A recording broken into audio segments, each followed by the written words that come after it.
first rule is to keep an untroubled spirit. The second is to look things in the face and know them for what they are.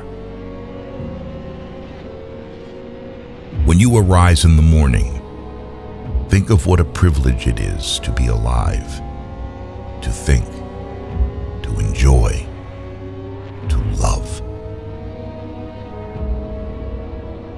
You have power over your mind, not outside events. Realize this, and you will find strength.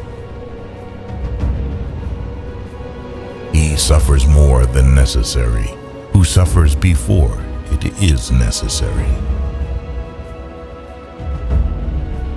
Be like the cliff against which the waves continually break, but it stands firm and tames the fury of the water around it.